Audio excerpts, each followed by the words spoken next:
Уйгурская диаспора решила объединить организации, действующие в разных странах под эгидой Всемирного уйгурского конгресса. Ссылаясь на слова Исмаиля Гаспарали о единстве, эту идею поприветствовал глава Всемирного уйгурского конгресса Долкун Иса. По данному вопросу выступили и восточно-туркестанские организации, ведущие свою деятельность на территории Турции.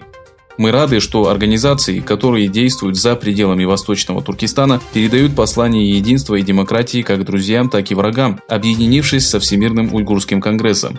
В этой связи мы хотим выразить свою поддержку главе конгресса Долкуну Исе и его инициативе, относительно которой между уйгурскими организациями Турции был подписан протокол совместной работы.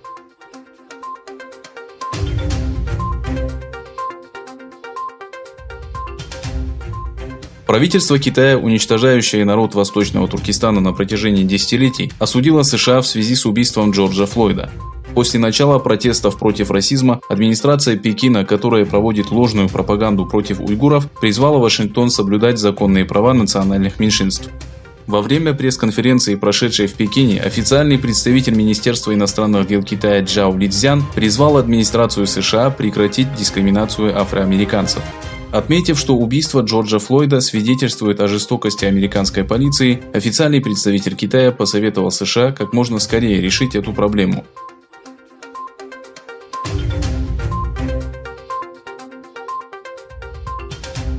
Правительство Китая подвергло критике решение США отказаться от участия во Всемирной организации здравоохранения.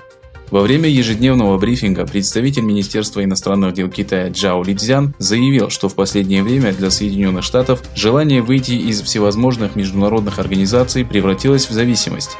О выходе Соединенных Штатов из состава Всемирной организации здравоохранения в прошлую пятницу объявил президент Дональд Трамп, обвинив руководство организации в прокитайской позиции и отсутствии необходимых реформ.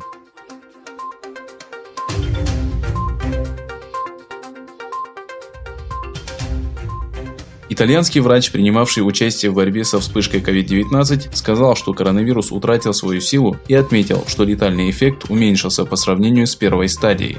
В настоящее время этот вирус клинически отсутствует в Италии, заявил главный врач больницы Сан-Рафаэле в Милане Альберто Зангрильо.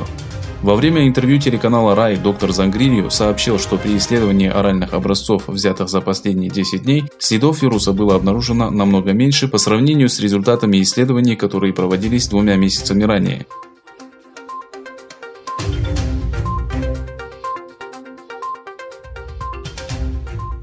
Президент США Дональд Трамп объявил, что вооруженные силы и силы Национальной гвардии будут нести службу по всей стране из-за насилия в связи с усилением протестов, которые начались после смерти Джорджа Флойда, убитого во время задержания полицией Миннеаполиса.